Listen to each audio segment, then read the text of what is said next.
He was found slumped in his recliner. What was left of his body didn't even look human. But the strangest part? The killer was long gone, and she had just found out she was dying. The living room was quiet, almost too quiet. A television murmured in the background, casting flickering shadows across the walls. Crime scene tape fluttered gently in the breeze from an open window. Coroners wheeled out a body, covered in a sheet, the outline barely resembling that of a man. In the corner, a woman stood, her face pale, her hands trembling. She stared blankly at the scene before her, as if trying to comprehend the reality of what had transpired. Just days prior, she had received devastating news. Her health was failing, and time was no longer on her side. Quick flashes of prison bars, a woman looking through a dirty mirror, a man smiling in a home video, memories of happier times, now tainted by the events that had unfolded. The investigation revealed a series of small stab wounds, each precise, calculated. There were inconsistencies in her story, details that didn't quite add up. The authorities were left speechless, trying to piece together the puzzle. What happened between a prisoner and her ex-husband that left police speechless? Before we explore further, let us know in the comments where you're watching from. We'd love to hear from you. And don't forget to hit that subscribe button so you never miss any of our upcoming videos. She was known as Emily Carter, a name that once echoed through the halls of the state penitentiary. After serving a decade behind bars for a crime she claimed she didn't commit, Emily was finally free. But freedom came with a price. Just weeks after her release, a routine medical checkup delivered a devastating blow. She was HIV positive.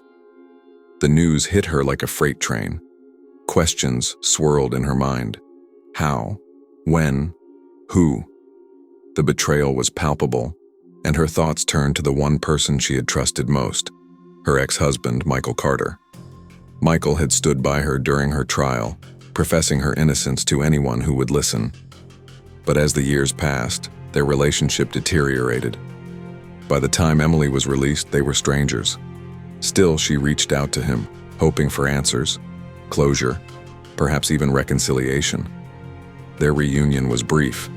A dinner, some wine, a night spent reminiscing.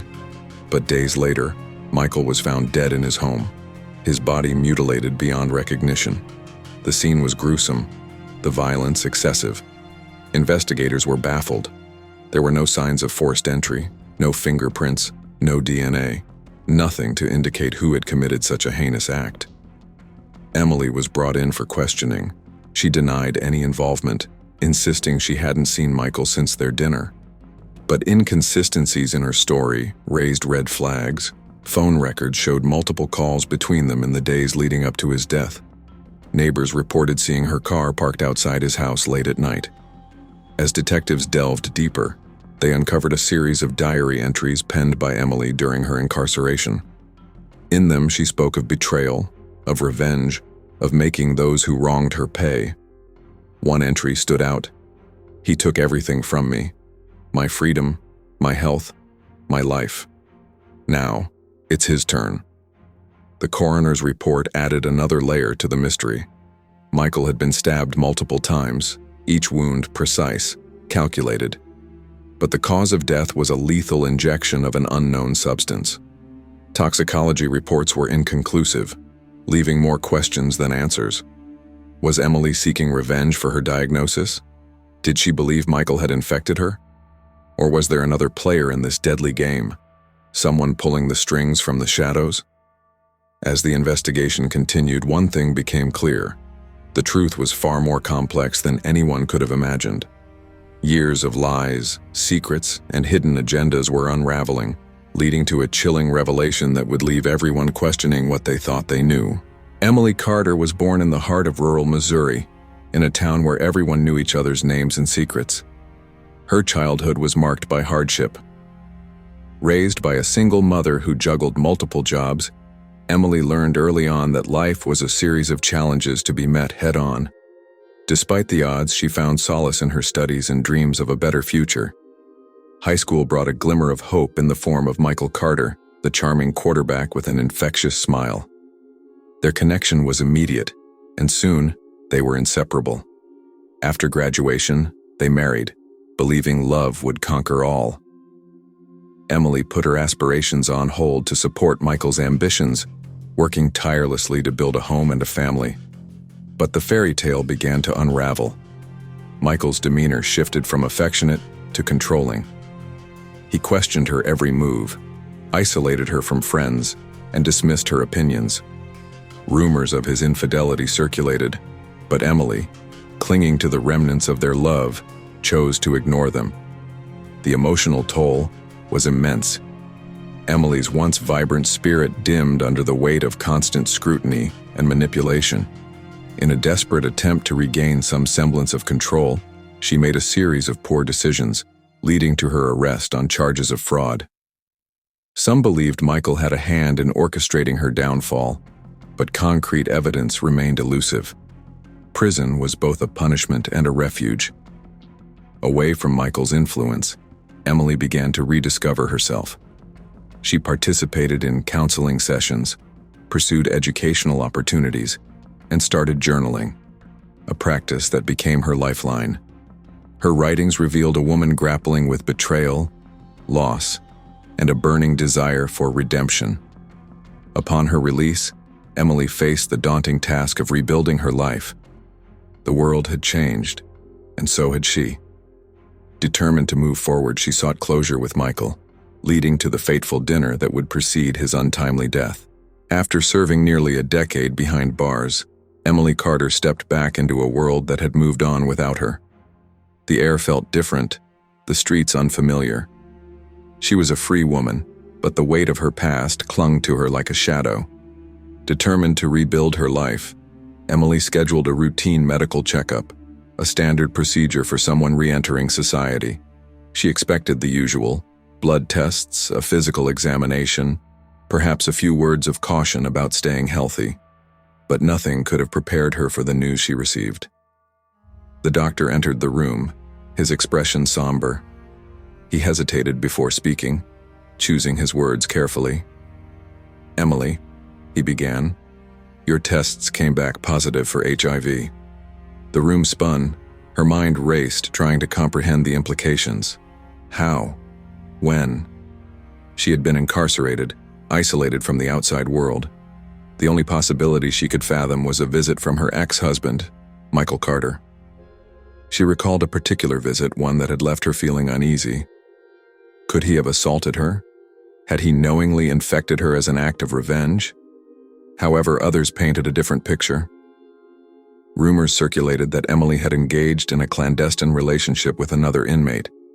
Some claimed she had been hiding the affair, fearing repercussions. The truth remained elusive, buried beneath layers of speculation and hearsay. Weeks later, Michael failed to show up for work. Concerned colleagues contacted the authorities, prompting a welfare check. What they discovered was nothing short of horrifying. Michael's lifeless body was found in his home, slumped in his recliner. His face was distorted, teeth missing, and his body had decomposed at an unnaturally rapid pace. The scene was gruesome, the air thick with the stench of decay. The coroner's report revealed high levels of antiretroviral medications and unidentified toxins in his system. It was as if someone had administered a lethal cocktail designed to mimic the effects of advanced HIV infection. The precision suggested a calculated act, one executed with chilling intent. And yet, there were no signs of forced entry, no fingerprints, no DNA evidence pointing to an intruder. The mystery deepened, leaving investigators baffled and the community on edge. The investigation into Michael Carter's death intensified as detectives sought to unravel the mystery surrounding his gruesome demise. Neighbors were interviewed, but none reported seeing Emily near Michael's residence around the time of his death. However, surveillance footage from a nearby gas station captured a woman resembling Emily walking toward Michael's neighborhood just days before his body was discovered. This footage, though not definitive, raised suspicions. Forensic analysis of Michael's home yielded a crucial piece of evidence: strands of long auburn hair found on the living room carpet. DNA testing confirmed the hair belonged to Emily, placing her at the scene. This discovery contradicted her earlier statements denying any recent contact with Michael. Further digging led investigators to a diary Emily had kept during her incarceration. The entries painted a picture of a woman consumed by betrayal and a desire for retribution. One passage read, "He took everything from me, my freedom, my health, my life. Now it's his turn." Another ominous note stated, "He gave me a death sentence. I'll return the favor." Interviews with former inmates who had befriended Emily corroborated the diary's contents. One recalled Emily expressing a chilling intent. "He gave me a death sentence. I'll return the favor." These testimonies suggested a premeditated motive rooted in perceived betrayal and a quest for vengeance.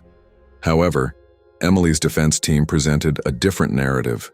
They portrayed her as a mentally unstable woman, grappling with the trauma of her past and the shock of her diagnosis.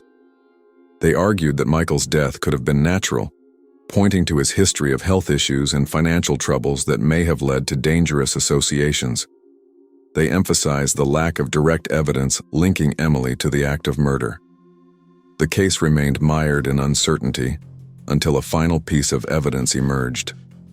A receipt found in Emily's belongings indicated the purchase of a rare toxin, the same substance found in Michael's system.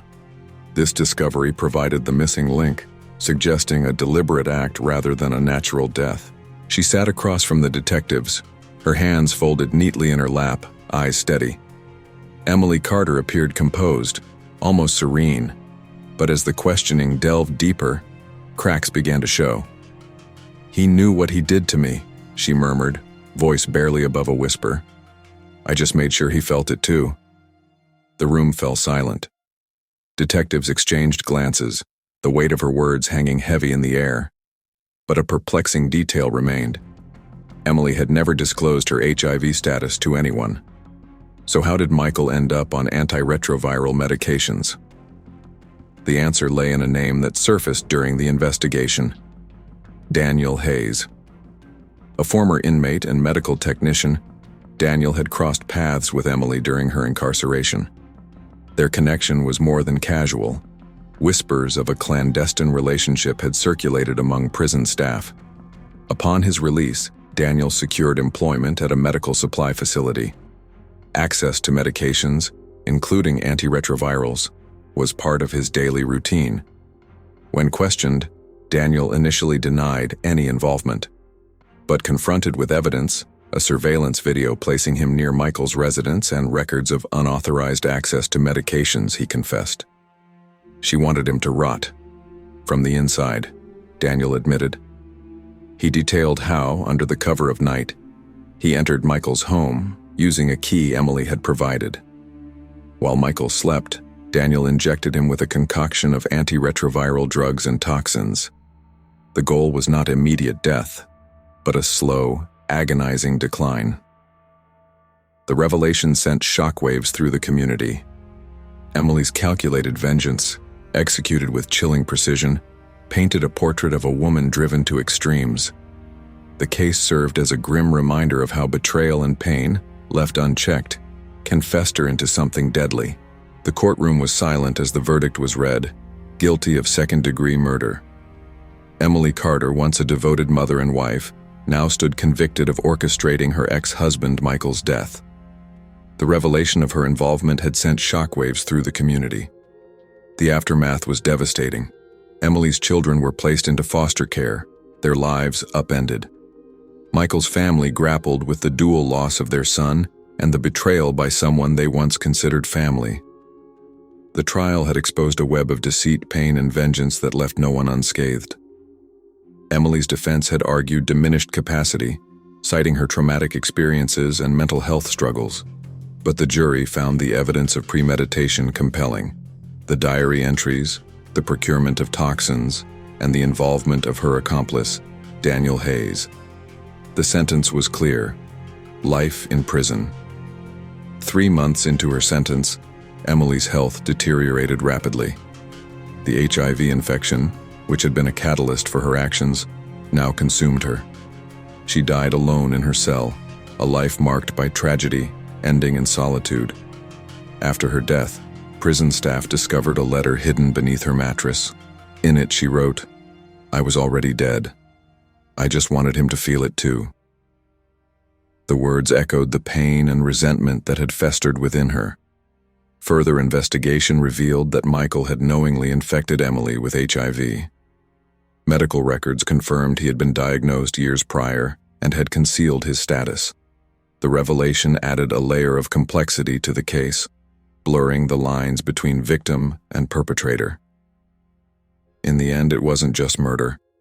It was revenge served over years, buried under silence, and sealed with a virus. Emily Carter's story doesn't end neatly. It ends the way most real stories do, broken, incomplete, and soaked in questions no one wants to answer. So now we ask you, was she a monster or a victim pushed too far, a woman consumed by vengeance, or someone who snapped after being handed a slow, silent death by someone she once loved? Would you have done the same if someone knowingly gave you a death sentence? Let us know in the comments below. We want to hear your thoughts. Really, what would you have done? And if you thought this story was shocking, wait until you hear about the woman who found her daughter's body stuffed inside her ex-husband's freezer. That one will stay with you. So if you haven't already, like, subscribe, and hit that bell so you never miss a real-life thriller. We'll see you in the next one.